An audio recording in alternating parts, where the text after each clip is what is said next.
was blind, but now I see.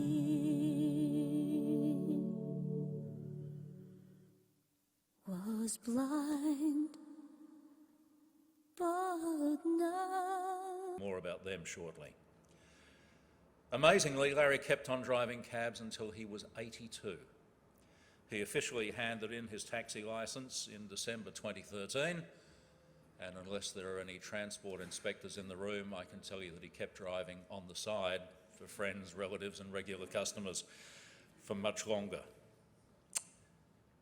Health problems saw Larry move to Jacaranda Lodge a couple of years ago, and those problems eventually, as you know, brought about his passing just last week. So today we salute a life well lived as a husband, an uncle, a cousin, a respected sportsman, an administrator, a bloody good taxi driver and a good mate. Reluctantly, we accept Larry's passing and we cherish the memories that he leaves behind. Now time for a tribute to Larry from his foster nephew and great mate, John Vukovich. John? Thanks, David. Beware the step. Try not to trip over to amuse everyone. Larry was born in tumultuous times, 1932. The world was still trying to recover from the Great War and a deep depression, bad time for everyone, and a pandemic much worse than the one we're having now. What they call the Spanish flu, was really the American flu. And in Kalgoorlie, where gold was being produced, there was plenty of work. But flocks of people came to Kalgoorlie, and many of them were from southern Europe. And they come to be called dings and dagos by the Aussies, and a bit of tension arose.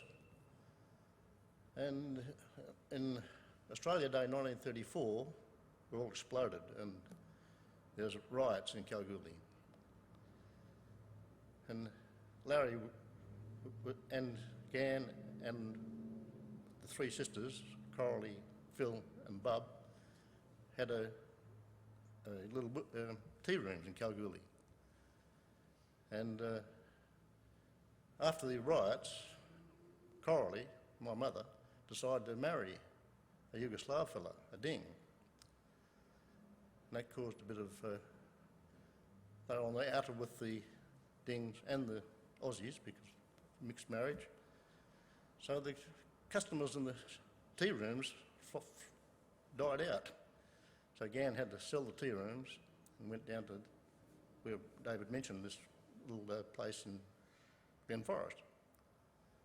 When I first remember Larry, we came down in a train, you know, in dog boxes with cinders blowing through the windows to Midland Junction, another train to Mundaring, where we got off at Glen Forest. And Larry was there to meet us at the siding with Bub. And walked up this track, up the hill to this little cottage on this paddock. And there was Gan and Phil with a big bill for us, and we had great fun there. I remember they had a wind-up gramophone. Had to wind it up and put on these old records. Most of them were cracked with chips out the edge. And we'd play these records, we'd all sing around all together. Larry had a pretty good voice, actually. And he used to sharpen the needles. He had to put new needles in, supposed to every record, but he'd get them, the old ones, and sharpen up on a cup upturned, and sharpen up, and put them back in the gramophone and play more. He's very clever at that. And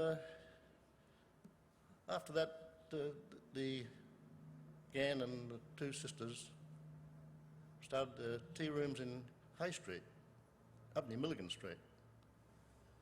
And in summer, my sister Dorothy and I and my mother would come down on the train to Perth and go and stay with them upstairs above the shop. And it was very dark sand in the backyard, and Larry and us kids used to, first thing in the morning, go down and play in the backyard and get all covered and just dirt, get all dirty. And then the women would be working in the tea rooms and we'd go tramping around town, look pretty grubby. And there was a hotel just across the corner, Milton Street, High Street corner, where the trams used to come up High Street. And we found that if we sat outside the pub, people would come and give us coins and biscuits and things. Oh. Then we worked out that they thought that our father was in the pub boozing up. So we thought, that's pretty good. So we used to go there regularly until the staff of the hotel started shooing us off. So next time we came, we tied my sister Dorothy up to a post outside the pub. We thought that would attract more attention, but one of the passers-by came and let her off, so off we went. And then we grew up, and Larry and Gan went to this place that David mentioned, Zamia. They were thinking about buying this property, and they kept saying, what'll we do? Should we buy it or not? So eventually they called it What'll We Do, and they bought this place at Zamia, the orchard. But the war came, and Phil and Bub joined the Women's Army. And Phil went down to Harvey, and I think she was working at an Italian internment camp as a cook. And Bub was stationed in West Midland, in the big army barracks that was there. But they used to come up to What We Do when they had leave on the train, and we'd all meet. And when we came down the train from Kalgoorlie, we'd all get together, and they'd, for a week, they'd go for a holiday to Mandurah. And they hired a truck from one of the local guys, with a flat-top truck. They borrowed tents from somewhere, I don't know where. But they had plenty of camping gear because there was no electricity or water laid on it at What'll We Do, and no sewage either. So they had all the gear for camping out, and so we'd given this hired truck. Gan and my mother, Coralie, would sit in the front with the driver. All of us would plough on the back, with flat top with those sides. We'd be sitting there, no seat belts or ropes or anything, and we'd go all the way down to Mandurah, yahooing to all the traffic going past, and playing I Spy, and betting on which colour the next car was that went past. And we'd stop on the way to buy vegetables at a roadside stall. We didn't buy any meat or fish because we couldn't afford it actually, but we relied on Larry to catch the fish. And he was a renowned fisherman, which hasn't been mentioned. And there was a little walkway across from the side, across to the Peninsula Hotel, where a lot of people just sat there and fished. Larry would be out there dragging fish after fish. The locals and the old timers would be sitting there looking at him and saying, what's he doing? And, what bait have you got? And he'd say, oh, prawns, the same as us. They'd be not catching it, and Larry'd be pulling in all these fish, and he'd come back to us at the camp, and we'd have a big feed of fish and vegetables. A great time. And then he went to school in Mundaring. It was a mile walk from Zamia to Mundaring. You had to walk there every day. And when he turned 14, he got a apprenticeship as a typewriter mechanic. And he was a good one, but he went to these typing pools with a lot of women in a big room, and he was the only man, guy. So he got teased and harassed and so forth. So as soon as he finished his apprenticeship, he resigned and went and took on the job as a baker in Inglewood. It was a long way from Zamia down to Inglewood, so eventually he bought a motorbike, a BSA Golden Flash. And it changed his life, because there hadn't been any vehicle up there before that, but now he was free. He could drive down to work on the motorbike and come back when he liked, and didn't have to catch the train anymore into town.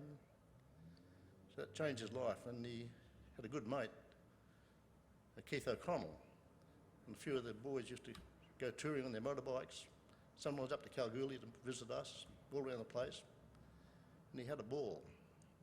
He was working hard at the bakery at the same time delivering bread. Sometimes I went with him when I could, and horse and cart. First we had to hitch the horse up to the cart, put all the bread in the back, and the horse would wander around the streets of Inglewood and Maylands, and to stop at every place it knew we had to stop, and we'd deliver the bread out. And then he was advanced to be a baker and bake bread there. And I'd help him sometimes when I was down in Perth. And later I got a job as a baker on Lord Howe Island, using some of the tricks he'd taught me, which was great. Good place to get a job out there. And then he got a big V8 Chev. And I was down at university in the Netherlands, and I used to ride my bike out to Inglewood, and he'd let me take his big flash car, and I was only 18, and drive to the dance, and I'd ask these girls if I could take them home, and they'd say, yeah, what sort of car you got? Oh, a big Chev. Oh, yeah, sure. So then I'd drive the big Chev back to the bakery and then help him deliver pies. He made pies for his shop, but he also made pies for lots of other shops because they were famous pies. They were great. So I'd deliver the pies all around the area for him. And sometimes he took me to the trots at Gloucester Park. Every time I went with him, I won because he'd tell me what to bet on. He was a great guy. And we couldn't visit him after COVID thing this year because we had Dorothy and I didn't have don't go in for vaccination and had to have a vaccination to visit him. Last time we visited him, we both had a big laugh when he reminisced about the time we tied Dorothy up outside the pub. It's great. Some people said he was grumpy. No. He might have been a bit gruff and particular and fastidious and impatient, but no, he wasn't grumpy. And he was renowned, as we've said, about being generous, a good friend. And I want to mention one of his really good friends was Bev. She was such a comfort to him, looked after him for a long time, and a great organiser. It's her work that's arranged all this today. And she was a great friend to him, and he was a great friend to us. Thanks, Larry. You can clap.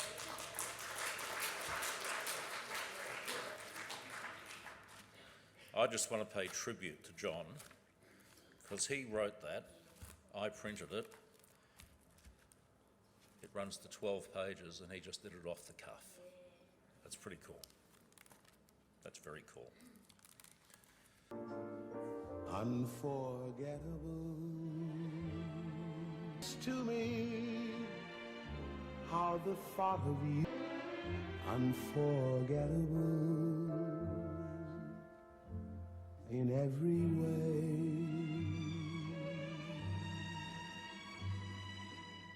and forevermore, that's how you'll stay. That's why, darling,